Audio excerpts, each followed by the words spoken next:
예레미야 20장 7절부터 18절까지 제가 읽습니다. 여호와여, 주께서 나를 권유하심으로 내가 그 권유를 받아싸우며 주께서 나보다 강하사 이기셨으므로 내가 조롱거리가 되니 사람마다 종일토록 나를 조롱하나이다. 대저 내가 말할 때마다 외치며 강포와 멸망을 부르짖으오니 여호와의 말씀으로 하여 내가 종일토록 치욕과 모욕거리가 됨이니이다.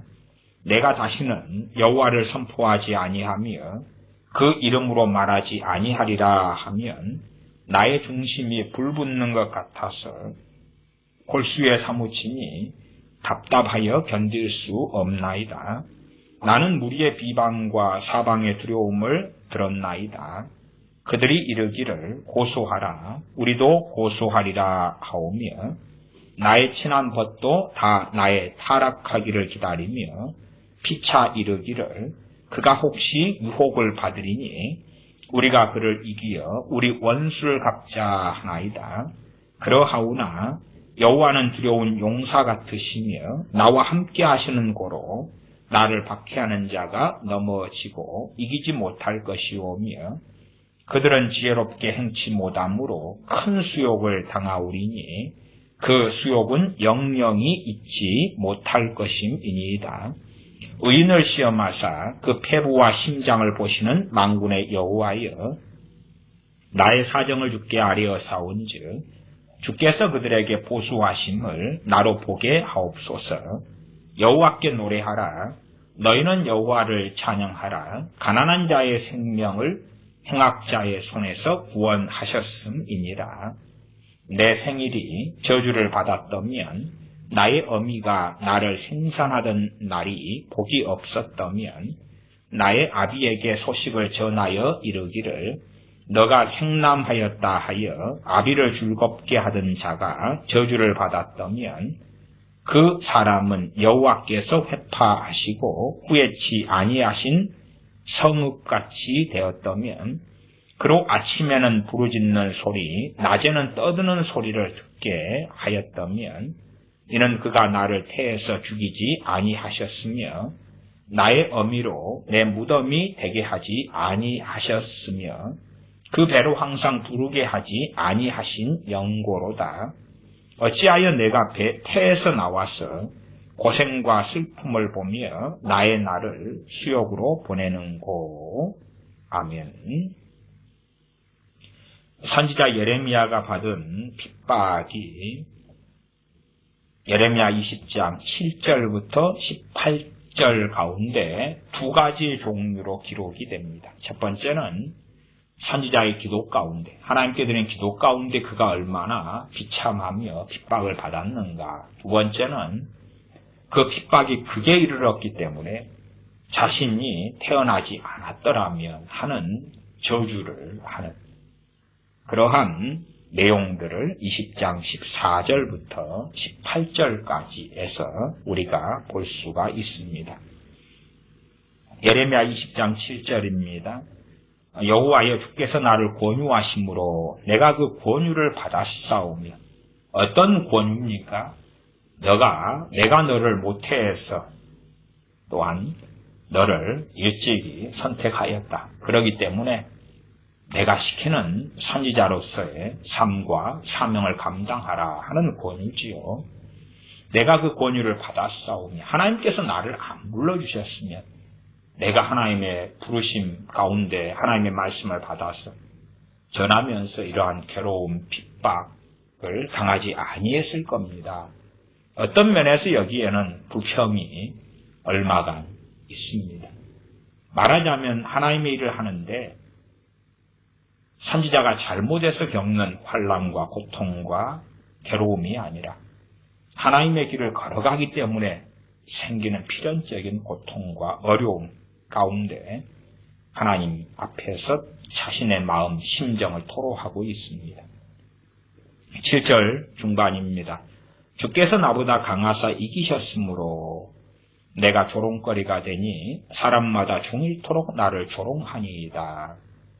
하나님께서 주권자이시기 때문에 내가 순종하고 따를 수밖에 없었습니다. 그 결과가 내가 조롱거리가 된 것입니다. 사람마다 종일토록 나를 조롱하나이다. 종일토록 사람마다, 만나는 사람마다, 하나님의 말씀을 증거하는 사람들마다 하루 종일 내내 나는 조롱거리가 되고 있습니다. 고백합니다. 심지어는 선지자의 친구도 가까운 사람들도 그렇다라는 것이 뒤에 보면 기록 가운데 나와 있습니다.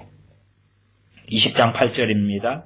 대저 내가 말할 때마다 외치며 강포와 멸망을 부르짖으오니 선지자가 말할 때 하나님의 말씀을 증거할 때마다 외친다 그 말. 누가 외칩니까? 선지자를 조롱하며 공격하는 자들이 외치는 것입니다. 첫째는 강포와 멸망. 첫째는 강포고 두 번째 멸망이죠. 강포는 폭력을 이야기합니다. 최소한은 입으로 말한다면 너를 가만두지 않겠어. 너를 찢어 죽이겠어. 너를 때려 죽여버릴 거야. 돌로 차서 죽여버릴 거야. 너를 뒷골목에 밤에 너를 따라가서 너가 나올 때 죽여버릴 거야. 일찍이 죽여버릴 거야. 너가 잠을 자고 있을 때 우리가 한꺼번에 가서 예레미야를 잡아가지고 집에서 죽여버리자. 그런 것을 듣는 자리에서 말하는 것입니다. 강포와 멸망 함께 가는 것이죠. 폭력을 행해가지고 멸망은 죽여버린다 그 말이에요. 그런 것을 외친다 그 말이에요. 선지자 앞에서 공공연하게 사람들이 외치는 것입니다. 주로 부녀들 같은 경우가 했다기보다도 남자들이고 성인들이겠지요. 그렇게 참으로 선지자를 통하여 하나님께서 하시는 말씀을 듣기 싫어하며 기분 나빠하며 분개하며 분노했다는 것을 알 수가 있습니다. 그 사례로 20장 1절부터 6절까지는 제사장 아수훌 또한 성전 관리장 성전의 총감독관인 유사장 바수울에 대한 이야기가 있었습니다. 계속 8절 중간에 여호와의 말씀으로 하여 내가 종일토록 치욕과 모욕거리가 됨이니이다. 그렇다고 하나님의 선지자가 가감할 수도 없고 그들이 듣기 싫어하는 내용을 다 빼고 나면 남는 것도 없고 하나님께서 말씀을 전하라고 하시는데 전하지 않을 수도 없고 그러면 전한다 그 말이에요. 신사도 사람들이 말하는 것처럼 말씀을 증거하면 대부흥이 일어나고 회개가 일어나고 얼마나 좋겠습니까? 그런 환상들을 사람들은 계속 이야기합니다. 어느 때에 하나님의 임재가 나타나면 내 자식이 회개가 터지고 변화될 것이다. 그런 환상을 좋아하죠. 주님께서 이 땅에 오셔서 말씀을 증거하셨을 때 대부흥이 일어나지 않았습니다. 오순절 이후에 베드로 사도가 복음을 전할 때 3,000명, 5,000명이 돌아왔습니다만 나중에까지도 그들이 건강하고 좋은 믿음을 가진 사람들은 그렇게 많지 않았습니다. 그러한 것은 사도행전에서 사도 바울이 3차 전도여행 갔다 온 다음에 예루살렘에서 교인들에게 겪고 당하는 그러한 일들을 보면 확인할 수가 있는 것입니다. 사도 바울이 오면 가만두지 않겠다고 예루살렘 교회 교인들 수만 명이 이빨을 갈고 있었던 것입니다. 그들은 율법에 열심히 있었던 사람이고 율법을 마치 폐하는 사람처럼 보였던 사도 바울에 대하여서 적개심을 예루살렘 교인들은 가지고 있었는데 그 숫자가 적지 않이 수만 명이었습니다. 그럴 정도로 예루살렘 교회가 시간이 흘러가면서 유대주의와 결합된 이상한 신앙으로 변질되고야 말았습니다. 계속 보면 9절입니다. 내가 다시는 여호와를 선포하지 아니하며 그 이름으로 말하지 아니하리라 하면 선지자가 하나님의 말씀을 증거하기만 하면 사람들이 적개심에 불타오르고 분노에 불타오른다 그 말입니다. 한 번만 하면 저 미친 사람 이상한 소리 하네 지나갈 텐데 오늘도 내일도 모레도 1년, 2년, 3년, 4년, 5년, 6년, 10년, 20년, 30년 그러니 얼마나 성질이 납니까? 또한 내가 안 듣는 데서 하면 좋은데 예루살렘 길거리에서 성문 앞에서 가장 사람들이 잘 듣는 데서, 심지어 성전 뜰에서 하나님의 진노와 심판을 외치면서 말씀을 증거하며 너무나 듣기 싫죠. 하나님의 말씀을 증거할 때마다 회개와 대부흥이 아니라 핍박과 모욕과 수치를 당하며 때로는 폭력을 당하니 선지자가 내가 다시는 여호와를 선포하지 아니하며 그 이름으로 말하지 아니하리라. 하나님께서 내게 말씀하셔도 말씀을 안전하겠다 그 말이죠. 안전하고 꼭 참고 있겠다. 그렇게 마음을 먹었다 그 말이에요. 그렇게 하면 나의 중심이 불 붙는 것 같아서 골수에 사무치니 답답하여 견딜 수 없나이다. 나의 중심이 불 붙는 것 같아서 골수에 사무치니 답답하여 견딜 수 없나이다. 하나님의 말씀이 선지자에게 임하니까 하나님의 말씀을 전하면 밖에서부터 고통과 고난을 받습니다. 그래서 안전하면 모욕과 수치와 폭력을 당하지 않으니 전하지 않겠다 꼭 참으니 안에서부터 말씀으로 인하여 마음에 불이 붙고 골수에 사무치고 답답하여 견딜 수가 없다 하는 것입니다. 견딜 수가 없다. 그러면 말씀을 안전하면 마음이라도 편해야 되는데 밖에서 모욕과 수치와 폭력을 당하지 않으니 그러나 하나님의 말씀 때문에 견딜 수 없는 상황이 되니 전하면 밖에서 공격을 당하고 전하지 않으면 안에서 중심에 불 붙는 것 같고 그러한 것을 선지자는 경험합니다. 제 개인적으로도 저는 사실은 때때마다 목회를 그만두리라 설교를 하지 않으리라 마음 먹었던 것이 제 생애 속에서도 여러 차례 있습니다. 제게 말씀의 사명을 주신 게 있어서 설교하지 않으리라 그리고 입을 다물면 선지자가 경험하는 것보다는 훨씬 더 경미하지만 말씀 때문에 마음이 불붙는 것 같은 그러한 답답함을 전하지 않으면 견딜 수 없는 그런 것을 경험합니다. 그랬던 적들이 좀 있다 그 말. 지금 시대에는 이제 유튜브라는 게 있기 때문에 그나마 괜찮은 것 같아요. 왜냐하면 참 힘들고 고통스러운 것이 뭐냐 하면 말씀을 직설적으로 전하는 것입니다. 직설적으로 전하는 것이 단지 설교는 사실은 좀 간접성이 있어요. 그래서 고통을 당하는 것은 별로 없습니다. 말씀을 설교를 통해 전하면 사람들이 별로 못 알아먹거든요. 내 이야기다라고 알아듣는 사람이 적어요. 내 이야기는 아니다 알아듣는 사람이 많기 때문에 대항하고 대적하고 욕하고 이런 사람이 적습니다. 그러나 설교만이 아니라 가르침이라 그러는데 말씀을 풀어서 설명해요. 정확하게 당신의 삶에 대하여 말씀이 이렇게 또 다른 당신의 삶에 대하여 말씀이 이렇게 그리하면 적개심을 가지고 분개를 가지는 사람들을 많이 경험했습니다. 교회 안에 목회를 하면서도 많이 경험한 일들이에요. 그러면 교인들이 많이 떠나기도 하고 그런 고통을 많이 당하고 또한 말씀과 치유 집회를 7년 이상을 할 때에도 마찬가지입니다. 하나님의 말씀을 이제 설교는 설교니까 차라리 나아요. 한 1시간 반이나 적게 하면 1시간 설교하고 지나고 그리고 이제 구체적으로 말씀을 가지고 상담한다, 때로 치유기도, 축사를 받는다 그럴 때에 그 사람들의 죄를 먼저 다루어야 돼.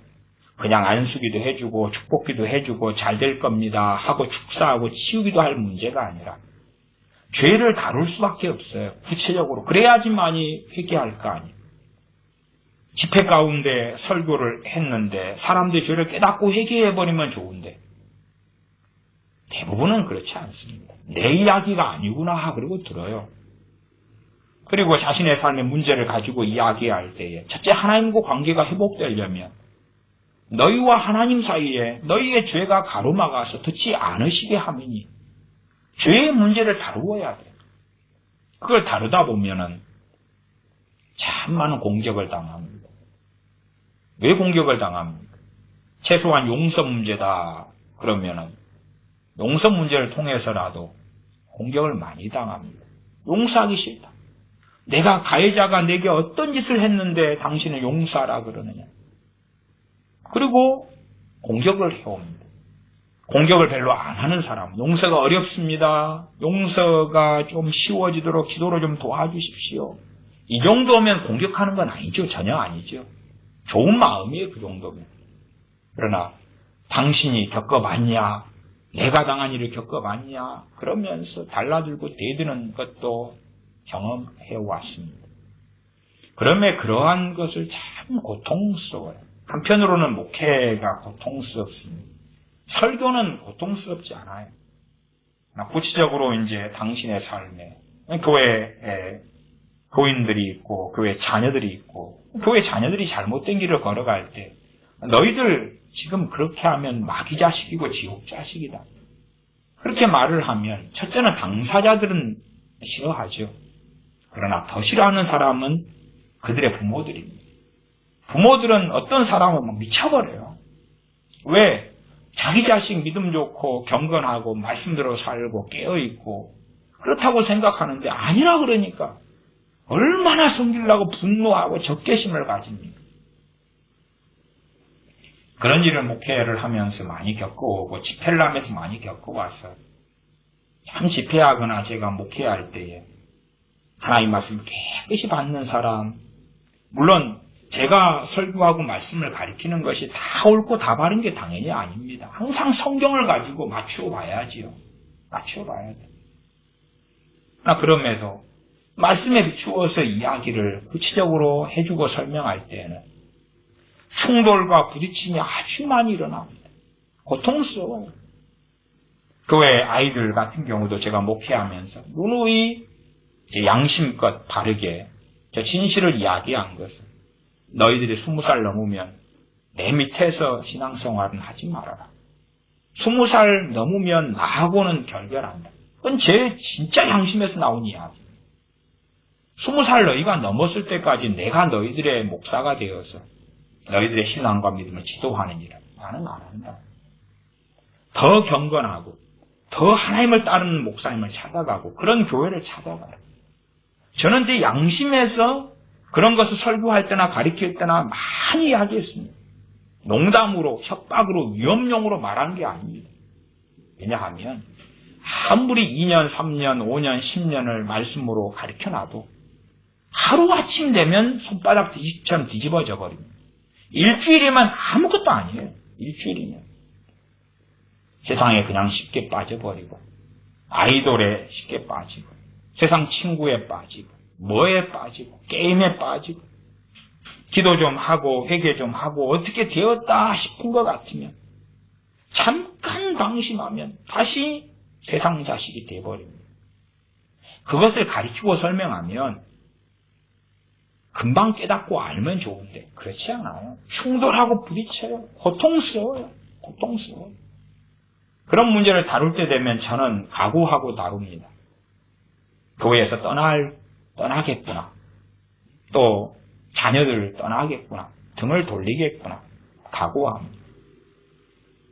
그래서 참 언제까지 내가 목회를 해야 되는가. 이제 목회를 그만두고 선교사로 나왔기 때문에 훨씬 자유롭고 감사한 것 같아요. 참 목회는 더 이상은 안 했으면 좋겠다. 그냥 설교만 이렇게 유튜브로 하고 선교지에서 언어를 더 익혀서 현지인 대상으로 말씀을 전하고 편하거든요. 물론 현지인들의 구체적인 삶으로 말씀을 가지고 들어가면 또 충돌하고 부딪혀야 되는데 그래도 한국에 목회 한 14, 15년 할 때는 하나님께서 은혜를 주셔서 그 충돌과 부딪힘 가운데서 견딜 수 있도록 은혜를 주셨던 것 같아요.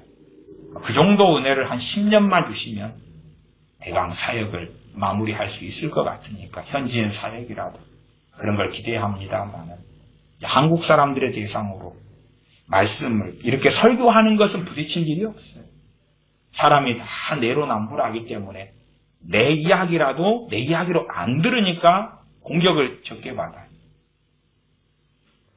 차라리 감사한 것 같아요. 들을 기가 없어서 감사. 괜히 들을 기가 생겨서 저 목사가 나를 공격하는 거 아니야? 성경을 가지고. 와, 성질나네. 목회는 사실은 그게 고통스러운 것이 알아들을 때까지 이야기를 해야 되거든요. 왜? 책임을 맡았기 때문에. 이런 유튜브 설교는 그럴 필요가 없어요. 알아들 때까지 뭘 이야기할 거리가 없잖아요. 그러면 이제 최대한 그래도 받은 사명이니까 알아먹을 때까지는 아니어도 좀 자세히 설명하고 그리고 만다 그 말. 편해요. 그게. 편해요. 목회는 정말 괴로운 거예요. 알아먹을 때까지. 제3, 제4, 제5 최소한 알아먹은 다음에 회개치 아니하여 지옥에 가는 것은 내 책임이 아니니까. 그러나 죄를 죄라고 말하지 않고 하나님을 등겼는데 등겼다고 말하지 않고 세상 사람이 되었는데 세상 사람이라고 말하지 않고 지금 이대로 가면 지옥 가는데 지옥 간다고 말하지 않고 지옥에 간다면 그 하나님의 심판은 저에 대해서도 하나님은 책임을 물으시고 핏값을 제 손에서 찾으시기 때문에 목회라는 것은 강팍한 사람들이 많을수록 지옥 같은 그런 여정과 삶을 걷습니다. 듣기 좋은 이야기를 계속하면 괜찮지요. 말씀과 치유 집회를 한 7년을 넘게 하면서 그러면서 어떤 분들은 꾸준히 참여하시는 분들도 있고 그러나 다수는 그렇지 않아요. 왜? 듣기 좋아하는 이야기를 하는 게 아니니까 계속하여 주에 대하여 다루고 잘못된 믿음에 대해서 다루고 회개할 것 다루고 등등등 계속 다루니까 싫은 거예요. 아름다운 예언, 좋은 이야기, 축복된 이야기 그런 것을 하면 되는데 대부분의 말씀과 치유 집회의 설교들이 자료가 남아있어서 유튜브에 올라가 있습니다. 물론 전부 다 올라가 있는 건 아니고 녹음하는 것이 집회에 방해될 때들이 있어서 녹음을 안 하는 것을 많이 했습니다만은 집회에 참여한 분들이 자기 핸드폰으로라도 녹음하고 자료를 얻어가지고 제가 유튜브에 올려놓고 그렇게 해서 상당한 말씀과 치유 집회 설교들은 유튜브에 올라가 있습니다. 듣기 좋은 이야기들이 아니니까. 그러면 부딪히고 충돌하면 더군다나 상담을 하자 그리고 자신은 경건하고 거룩한데 왜 내 삶에 정말 좋지 않은 나쁜 열매들이 이렇게 많냐 하고 이야기하면 그들의 죄에 대한 이야기를 끄집어내야 되니까. 그러면 듣기엔 누가 즐겁고 좋냐 그 말. 저도 괴롭고 상대방도 괴롭고 서로 괴로워요. 상대방이 알아먹고 좋은 마음으로 겸비한 마음으로 알아들으면 함께 기도하고 은혜를 구하고 함께 전하 그런 분들이나 하나가 돼가지고 하나님의 긍휼을 구하고 은혜가 회복되기를 구하고 몸이 치유되기를 기도하고 그러나 충돌하고 부딪히는데 그럴 수가 없는 거지요. 저도 마음이 아주 상하고 상대방도 마음이 상하고 빠이빠이 하는 거죠. 다음 집회는 안 오는 거예요. 그런 일들은 너무나 7년이 넘는 동안에 많이 경험해서 사실은 어떤 면에서 2016년 12월로 하나님께서 이제 마무리 짓도록 그렇게 하셨을 때에 야, 이제 좀 자유가 오는 것 같다.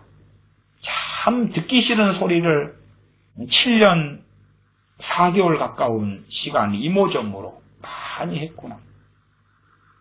이제 좀 자유다.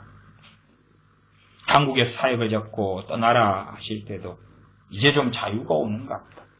교인이 얼마 안 돼도 듣기 싫은 소리를 계속 하는 게 그러나 받아들이지 않을 때는 대항하고 대적하고 충돌하고 싸우고 그나마 좀 얌전한 것은 얌전히 교회로 옮기거나 떠나면 그나마 좀 나은데 그렇지 않은 경우도 많고 대한민국의 시국의 상황에 대해서도 좌파가 어떻고 정교조가 어떻고 민노총이 어떻고 말할 것은 말해야 되니까 박근혜 전 대통령이 어떻고 광우병이 어떻게 되어졌고 세월호가 어떻고 이야기를 하면 듣기 싫다. 더군다나 전라도니 오죽하겠냐 그 말이. 듣기 싫다. 대한민국은 앞으로도 영원하고 평안할 것인데 이 상태로 가면 큰일이 벌어진다니. 듣기 싫다. 그런 대적과 대항은 어떤 면에서는 좀 애교지요, 애교. 왜? 사실과 팩트를 가지고 설명을 더 많이 해주면 이해될 수도 있으니까. 그러나 하나님의 말씀에 있어서 나는 의롭다, 나는 경건하다, 나는 하나님도 올바르다. 그러나 내 삶에 문제가 너무 많은데 해결책을 좀 가르쳐줘봐. 그러한 교인들, 그러한 사람들, 설교를 오래 해도 듣기를 싫어하는 제가 목회했던 교인들, 그런 사람들 접하고 만날 때에 참 하나님께서 맡겨주신 것이어서 전하지 않을 수 없는데, 제가 목회했던 교우들에게도 그렇게 이야기했습니다. 이 짐을 내가 언제나 벗을고 차라리 목수일을 하고 어부일을 하고 호미로 땅을 파고 하는 게 좀 좋겠다. 막노동을 하는 것이 더 편하고 수월하게 보인다. 왜 듣지 아니하는가? 왜 알아먹지 않는가? 왜 대항하고 대적하는가? 제가 교인들의 삶을 지배하려 한 것도 아니고, 그들이 무슨 직장, 직업을 얻으라고 한 것도 아니고, 무슨 집을 사라 사지 말라고 하는 것도 아니고, 어디에 투자하라 어째라 하는 것도 아니고, 헌금을 내라 내지 말아라 하는 것도 아니고, 하나님의 말씀을 가지고 삶을 다루고 이야기를 하는데 왜 그리 듣기 싫어하는가? 그래서 정말 부딪히기 싫다, 충돌하기 싫다. 왜 충돌해야 되는가? 그러면 한국에서 목회가 끝나서 저는 참 감사한 바가 많습니다. 저 같은 사람도 그런데 선지자 같은 경우는 저 같은 사람이 겪었던 충돌과 부딪힘에 비하면 100배, 1000배였겠죠. 그 이상이었겠지요. 그러면 선지자가 자기의 태어난 날을 저주하는 이야기가 20장 14절 이하로 나왔을 수밖에 없는 것이죠. 우리가 아시다시피 대단한 하나님의 권능의 사람인 엘리야 선지자 같은 경우도 로뎀나무 아래에 앉아서 죽기를 구하는 그 상황까지 가는데, 대단한 권능이 겉보기에 드러나지 않은 예레미야 선지자라면 어떻겠느냐 그 말. 기도하면서 엘리야 선지자는 하늘에 불이 떨어지고 그 정도 되면 사람들이 무서워라도 할 텐데 그렇지 않다 그 말이. 예레미야 20장 1절부터 6절에 유사장 바스훌이 선지자를 폭행하고 때릴 때에 그에게 벼락이라도 하늘에서 치거나 그 자리에서 즉사하거나 그러면 와, 예레미야 선지자의 하나님이 살았네 그러는데, 가장 비참한 심판을 하심에도 불구하고 포로되어서 끌려갈 때까지 오랜 시간이 남아있다. 그러면 누가 얼마나 기억하겠냐 그 말이에요. 거기에서 그냥 하나님이 쳐서 죽여버리시면 야, 예레미야 우리가 핍박하면 안 돼 그럴 거 아니에요. 그게 아니에요. 그거 아니에요. 예레미야 선지자는 계속 괴로움을 당하고 바스훌은 승승장구하고 잘 나가는 것입니다. 그러면 사람들은 저 바스훌이 하나님의 사람이고 바스훌이 하는 예언이 진짜 예언이고 예레미야 하는 것은 그렇지 않다 하는 것이죠. 선지자 예레미야를 공격할 때 저주가 떨어지고 재앙이 떨어지고 번개가 하늘에 떨어지고 그러면 하나님이 살아계시다 하지만 하나님은 그렇게 안 하시거든요. 예외는 있으나 전반적으로 그렇게 안 하시니까. 그러니까 악인들이 담대한 것이죠. 악을 행해도 평안하고 돈이 잘 벌리고 성공하고 명예를 얻고 당당한 것입니다. 그래서 선지자는 너무나 고통을 많이 말씀을 증거함 때문에 겪기 때문에 말하지 않겠다, 전하지 않겠다. 그런데 중심이 불붙는 것 같고 골수에 사무친다, 답답하다, 견딜 수 없다. 그 말 답답하게 견딜 수 없다. 사실 저도 일정 기간을 설교를 안 하고 있으면 말씀 때문에 답답하고 견딜 수 없다 이까지는 가는 적은 좀 적어도 막 설교를 해야 되는 그것 때문에 또 집회를 하게 되면 말씀이 일찍 주어지고 이럴 때는 빨리 말씀을 내가 전해야 되는데 하는 불붙는 마음들이 있을 때들이 종종 있었습니다. 20장 10절입니다. 나는 무리의 비방과 사방의 두려움을 들었나이다. 그들이 이르기를 고소하라 우리도 고소하리라 하오며. 무리의 비방을 받아 온갖 비방을 하는 거죠. 온갖 저주를 하고 사방의 두려움, 제가 앞에 이야기했던 것입니다. 가만두지 않겠다. 죽여버리겠다. 너가 자는데 불질러 버리겠다. 너가 자고 있을 때 낫을 가져가서 목을 쳐버리겠다.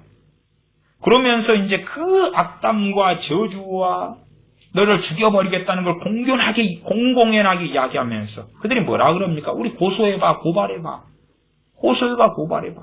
그러면 우리도 너를 고소할 거야. 너 하나님을 모욕했지, 못 오겠지. 이 왕들에 대하여 저주했지. 하나님의 거룩한 이름을 주신 성전에 대하여 너가 악담했고 저주했지.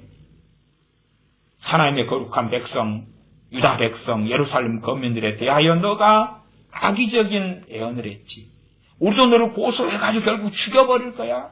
당당한 거지. 온갖 악담과 저주와 죽여버리겠다는 선지자가 두려움과 공포에 벌벌 떨게 되는 수밖에 없는 그러한 일들을 해도 그래도 이들은 당당하고 고소해봐.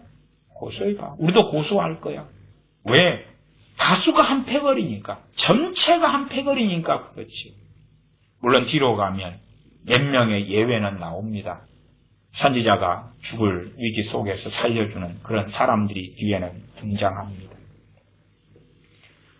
10절 그들이 이르기를 고소하라 우리도 고소하리라 하오며 나의 친한 것도 다 나의 타락하기를 기다리며 타락이 뭡니까? 약점을 드러내기를 하는 것입니다. 너 약점만 걸려봐. 누가요? 친한 친구가. 친한 친구가. 욥기하고 아주 비슷하게 흘러가는 걸 볼 수가 있습니다.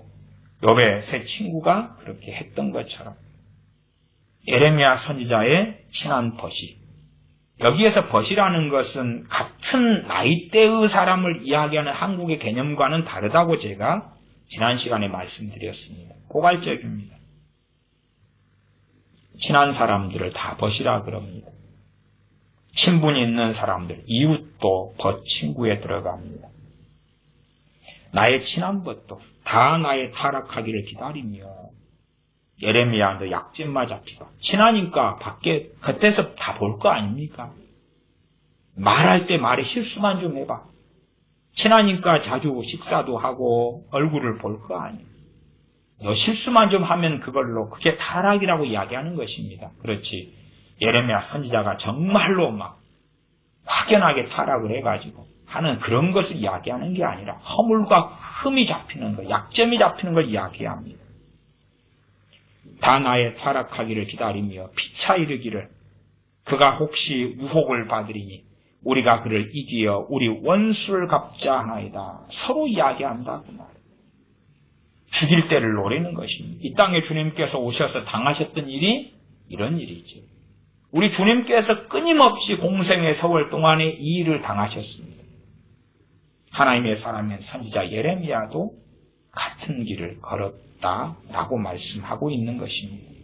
이렇게 하나님 앞에 선지자가 기도하고 있습니다.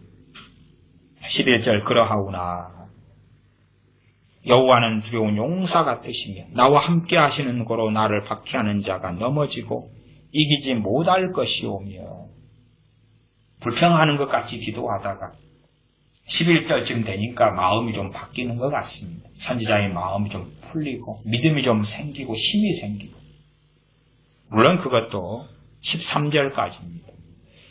13절까지 11절 나와 함께 하시는 고로 나를 박해하는 자가 넘어지고 이기지 못할 것이오며 선지자를 박해하는 자가 넘어질 것이다. 축복하는 기도가 아니죠. 선지자를 죽이려 하고 선지자는 지금 자기가 하고 싶은 말을 하고 있는 게 아니라 하나님의 말씀을 증거했던 것입니다. 하나님께서 전하라고 하신 말씀을 증거했는데 그를 죽이려 했던 거예요. 그러면 간단하게 개인적인 원한 관계에서 생기는 일이 아닙니다. 선지자가 빨간색을 파란색이라고 했는데 그렇게 잘못된 거 우겼기 때문에 선지자를 죽이려고 하고 핍박했던 게 아니라 그 말. 하나님이 전하라고 하시는 것을 핍박을 감수하고 희생하여서 그대로 전했는데 그 하나님의 말씀에 대항하고 대적하여 선지자를 죽이려 하며 고통을 준 그 사람들 그러한 나를 박해하는 자가 넘어지게 해달라. 이기지 못할 것이오며 누구를 이기지 못합니까? 선지자 예레미야를 이길 수 없다 그 말. 그 기도를 하고 있습니다. 그들은 지혜롭게 행치 못함으로 큰 수욕을 당하오리니.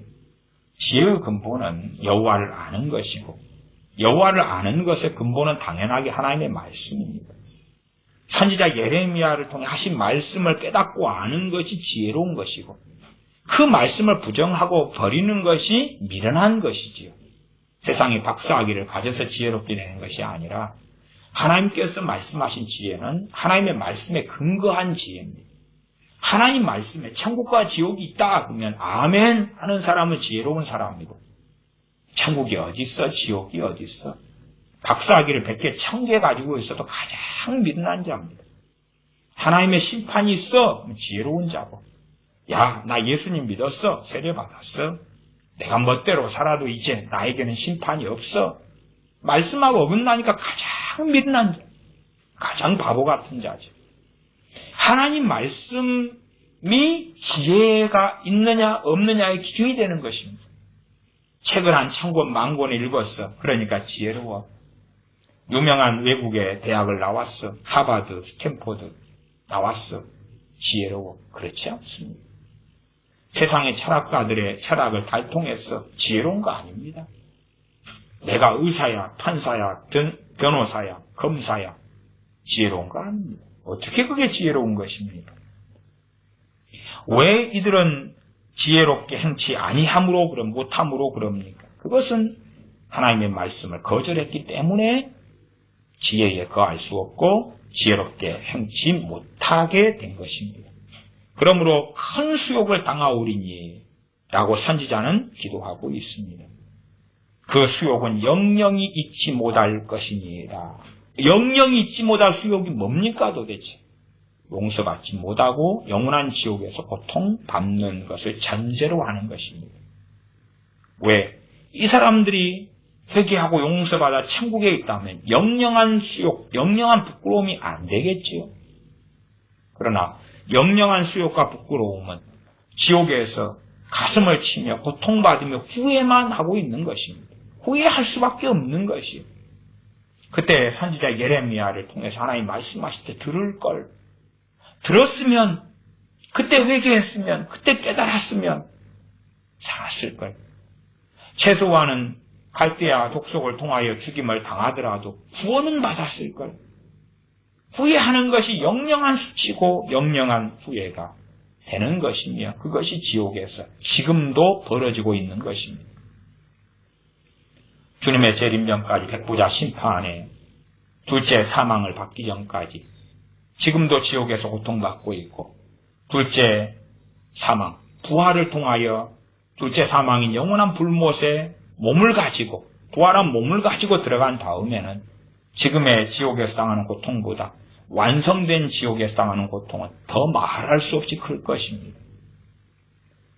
아직 주님께서 재림하시지 않으셨고 백보자 심판이 아직 없기 때문에 지옥에서 고통받는데 지금은 후회하고 고통 중에서 참으로 하나님께 선지자를 보내셨을 때에 들을 걸, 받아들일 걸. 그리고 수치 속에서 있지요. 그 수치는 끝나지 않는 수치가 될 것입니다. 20장 12절입니다. 의인을 시험하사 그 폐부와 심장을 보시는 만군의 여호와여. 하나님께서는 그 누구라도 시험하시는 것을 아셔야 됩니다. 이 시험은 하나님께서는 아무도 시험치 않는다 해서의 유혹을 하시는 시험이 아닙니다. 이것은 테스트하시는 것입니다.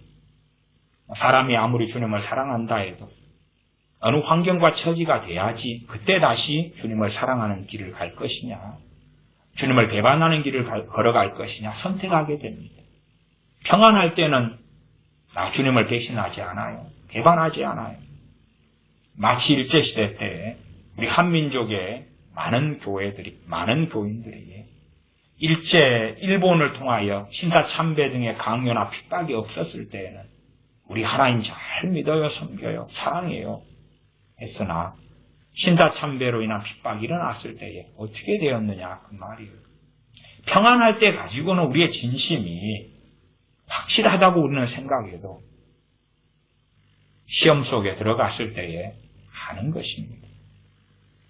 우리의 불성실한 자녀들이 너 시험 준비되었냐? 예, 잘 되었어요. 막상 시험을 보니까 결과가 증명하지 않습니까? 시험 공부 안 했구나. 성격이 아주 밑바닥이 드러나죠. 의인이라도 하나님이 시험하시는 것입니다. 의인을 시험하사. 하나님은 그런 분입니다. 제가 전에도 시험하시는 하나님 설교를 했더니 어떤 사람들이 아주 싫어하더라고요. 왜 싫어합니까? 자기는 하나님께 시험 받으면 안 되니까. 시험을 받는 것이 어떻게 편하고 쉽습니까? 어렵지요. 독자 이삭을 하나님께서 번제로 바치라. 모리아 산에 가서 바치라. 그런 시험이 어떻게 아브라함에게 쉬웠겠냐 그 말이에요. 물론 지금은 아브라함에게 하시는 시험 같은 그런 동일한 시험은 없습니다. 그러나 다른 양상으로 얼마든지 하나님께서 고난 가운데 우리를 시험하십니다. 왜요? 그 폐부와 심장을 확인하시려고. 폐부와 심장을 확인하시려고. 그냥 하나님 보시면 되지. 아니, 우리는요, 화장실 들어갈 때하고 나올 때하고 다르다니까요. 달라요. 친구도 그러지 않습니까? 참 어려움 당할 때, 너 정말 너에 대한 큰 우정이 있어. 그러면 너와 함께 할 거야. 그러나 어려움을 당해서 좀 도와달라. 그러면 어떻게 합니까? 욥의 새 친구가 욥이 잘 나가고 성공했을 때 친구로 남아있다가 나중에는 어떻게 합니까? 오히려 욥을 정죄하는데 앞장서지 않습니까? 마찬가지지요. 예레미야 선지자의 친한 벗들도 마찬가지다 그 말. 예레미야 선지자가 모든 사람들에게 저주와 핍박을 당할 때 한 통속이 되어져서 20장 10절 하반절에 나의 친한 벗도 다 나의 타락하기를 기다리며 그러면서 피차 말한다 하고 선지자는 기도하고 있습니다. 그런 것처럼 사람의 진실과 사람의 폐부와 심장, 뱃속은 속마음의 생각은 그때그때 다른데 확실하게 결정을 내려야 될 상황과 처지가 되면 이 마음, 저 마음, 저 마음, 저 마음에서 선택하게 됩니다. 그리고 그 길을 걸어가죠. 그것을 하나님은 확인하신다. 그 말, 확인하신다. 그 폐부와 심장을 보시는 만군의 여호와여 나의 사정을 주께 아뢰었사온즉. 선지자도 그러므로 하나님의 시험을 벗어나지는 못하는 것입니다. 선지자에게 왜 핍박이 있습니까? 하나님께서 또한 시험하시는 것입니다. 선지자가 말씀을 증거할 때에 받아들이지 않더라도 핍박이 없다면 그러면 선지자는 괜찮다. 그러나 핍박을 받을 때에 그러면서도 하나님을 경외하고 그 길을 걸어가는 것이 선지자가 하나님을 사랑하며 순종하는 것을 보여주는 것이겠지. 그러한 핍박을 당하는 여정 속에서 선지자는 기도하고 있는 것입니다. 나의 사정을 주께 아뢰어사온즉 주께서 그들에게 보수하심을 나로 보게 하옵소서. 그들에게 복수하시는 것을 나로 직접 보게 해주십시오. 나를 핍박했던 그들에게 하나님의 재앙이 떨어지는 것을 보게 해주십시오. 라고 선지자는 정당하게 기도하고 있는 것입니다. 지금은 사람들이 기독교 안에서도 성자가 되려 하고 성자, 성인을 찾는 것 같습니다. 그리고 많은 목사들이 성자, 성인의 흉내를 냅니다. 그렇게 따지면 선지자 예레미야는 성인 성자가 안 되겠지요. 왜? 원수들에게 복수해달라고, 그것을 보게 해달라고, 그들이 넘어지고 일어나지 못하게 해달라고, 큰 수욕을 당하게 해달라고 예레미야 20장 11절, 12절에 기도할 뿐만 아니라 제가 지지난 시간에도 말씀을 찾았던 것처럼 많은 선지자의 예레미야 선지자의 기도 가운데 유다와 예루살렘에 대한 하나님의 심판을 구하는 많은 기도를 하고 있었기 때문에 그렇습니다. 그렇게 원수에게 보수해달라고 기도하면서 13절 여호와께 노래하라. 너희는 여호와를 찬양하라. 가난한 자의 생명을 행악자의 손에서 구원하셨음이니라. 찬양합니다. 가난한 자가 누굽니까? 예레미야 선지자입니다. 그러므로 우리가 가난한 자에 대해서 단지 이 가난한 자가 돈이 없어 가난한 자가 아니구나 하는 성경에서 항상 의미하는 포괄적인 의미를 이해하셔야 됩니다. 우리가 마태복음 5장에서는 팔복을 볼 때에 심령이 가난한 자는 복이 있나니 라는 심령이 가난하다 구체성을 가지고 이야기합니다. 그리고 누가복음에서는 사복, 사재앙을 이야기할 때에 가난한 자는 복이 있나니 또한 부자들은 화가 있을 것이다 하는 말씀 등이 있습니다. 거기에서 심령이 가난하다고 누가복음에 가난하다는 당연히 공통점이 있으면서 다른 점이 있다고 말이에요. 성경에서 이야기하는 가난한 자는 훨씬 더 포괄적이고 최소한의 이해를 하시려면 예레미야 선지자가 돈이 없는 가난한 자가 아니라 지금 이 상태에서 가난한 자였구나 하는 것입니다. 가난한 자.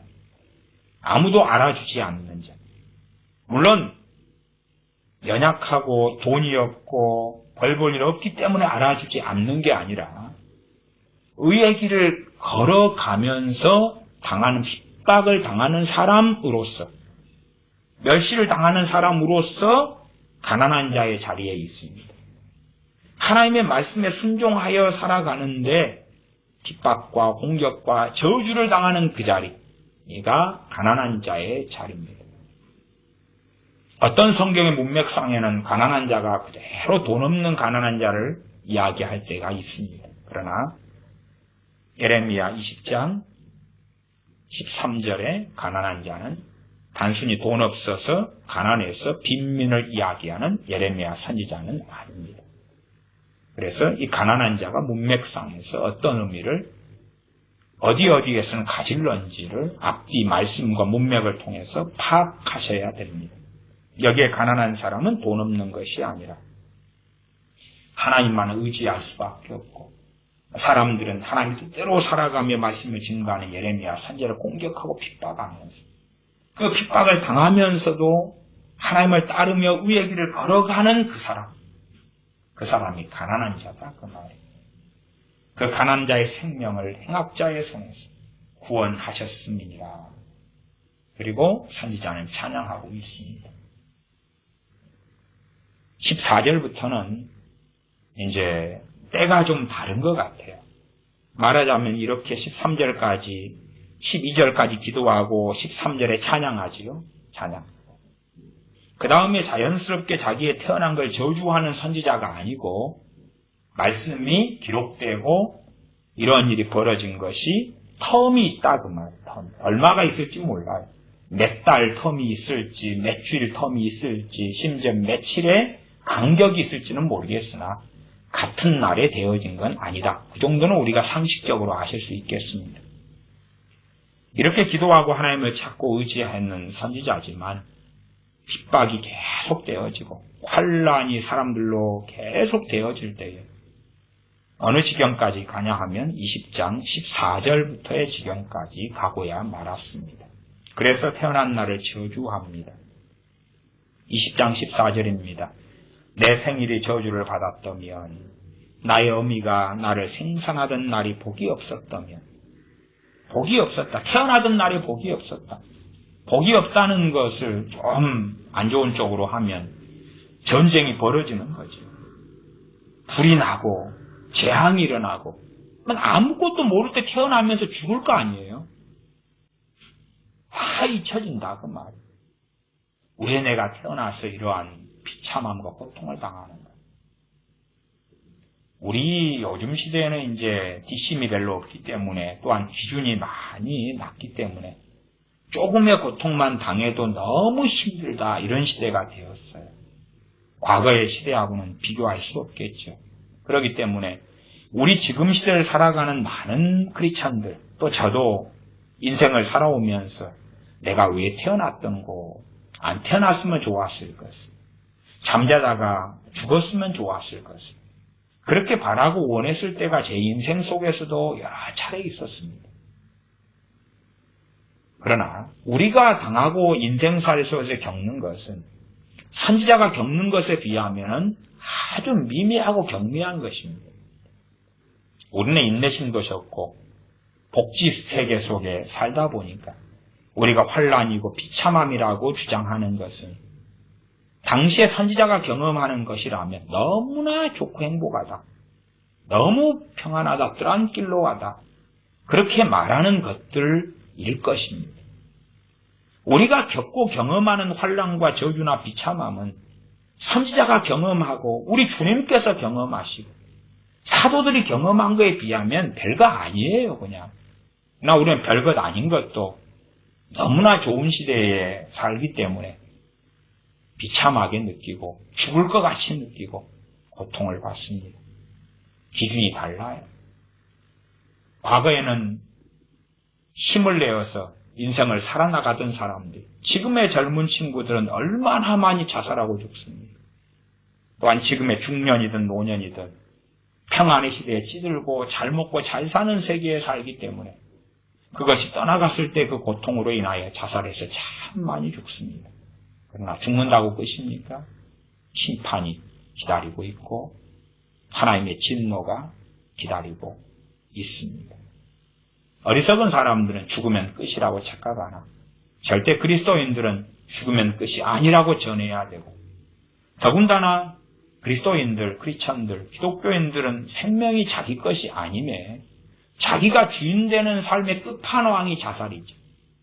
내가 주인이라는 것에 대한 하나님 앞에서 통렬한 외침과 증언이 자살이죠.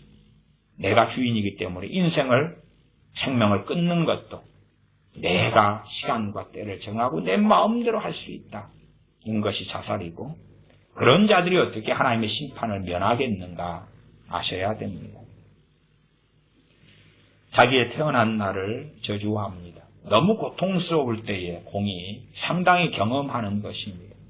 그럼에도 선지자 예레미야가 경험했던 것은 우리가 보편적으로 경험했던 것보다 급수가 아주 높다. 아셔야 됩니다. 아주 높다. 아주 높다. 제 어릴 때에는 먹을 것이나 입을 것이 너무 비난하고 빈곤했습니다. 지금이야 얼마나 풍부하고 풍성합니까? 과거에 배고플 때하고 지금 배고플 때가 다릅니다. 과거에 배고플 때는 훨씬 더 상황이 심하고 안 좋았죠. 그러나 이제 우리가 풍요 속에 찌들고 나면 그러한 시대와 시절을 다 잊어버리고 하나님께서 주신 복이 마치 내 힘과 능력으로 얻은 것이냐 착각하는 대한민국과 국민들처럼 변해버리고야 맙니다. 선지자의 극한과 우리 연단되지 않은, 제대로 연단받지 않은 우리의 극한은 다를 것입니다. 칼로 한다면 아주 대단한 보검과 대강 만들어진 칼이 적의 칼과 부딪히거나 바위와 부딪히면 대강 만든 칼은 그냥 부러지죠. 죽고 싶다 그 말이. 보검, 선지자같이 연단되고 이런 하나님의 사람, 헌신된 사람은 어지간해서는 그 보검이 깨지지 않겠죠. 어느 선까지 넘어서야 우리의 경우로 한다면 우리가 겪는 비참함과 참담함이 10배, 20배, 100배는 넘어서야 태어난 날을 저주하고 태어나지 않았으면 모든 게 다 잊혀졌으면 나란 존재가 없어졌으면 그때에는 그렇게 하였겠죠. 그러면 선지자도 최소한 사람이었구나. 완벽한 사람이 아니구나. 연약하구나. 연약한 육신을 가졌구나.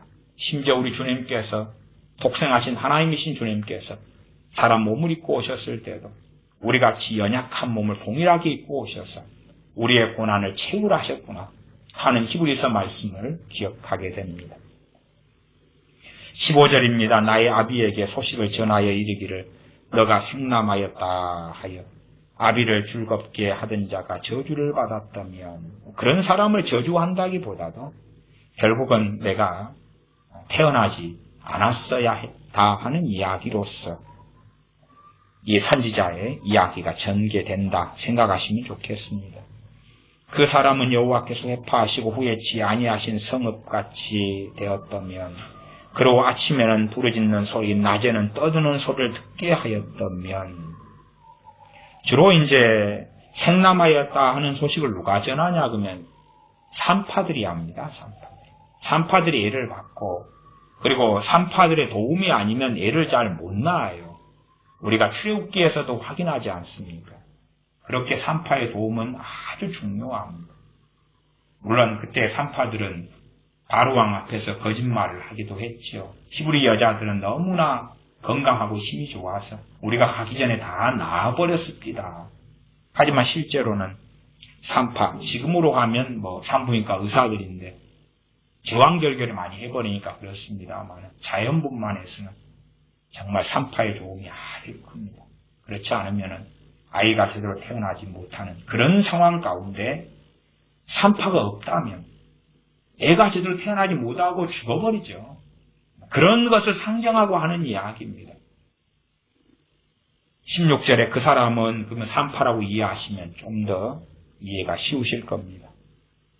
그 산파가 여호와께서 회파하시고 무너뜨려 버리고 후에 지아니하신 성읍같이 되었다면 그 산파가 이제 활동을 못하지 몸이 아프거나 죽어버렸거나 그럼 자기 어머니가 자기를 낳을 때에 제대로 낳을 수 없었겠죠.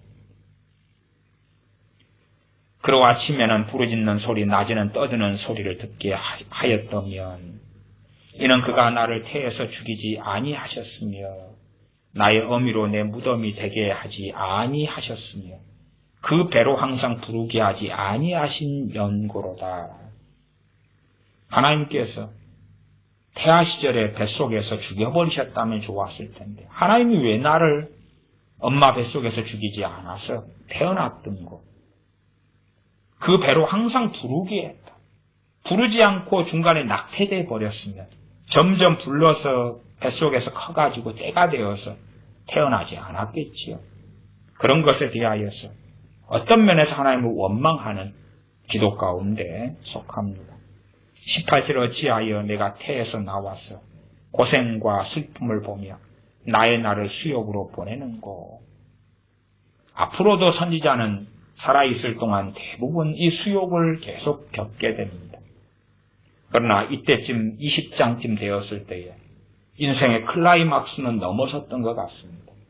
21장으로 가면 시드기야 왕이 선지자에게 예레미야 선지자에게 묻는 것이 나옵니다. 시드기야 왕 정도 되면 이제 거의 끝판으로 가고 있는 흐름 속에 있는 것입니다. 마지막 유다 왕이 시드기야 왕이지요.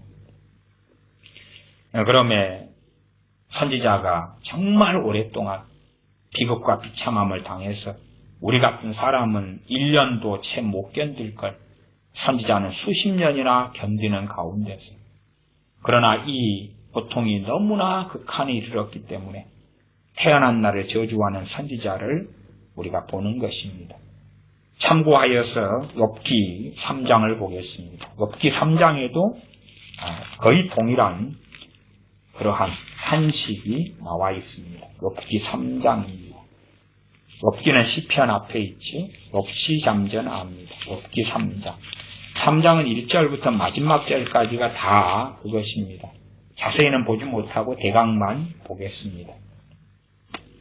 욥기 3장 1절부터 26절까지가 다 그렇습니다. 그 후에 욥이 입을 열어 자기의 생일을 저주하니라.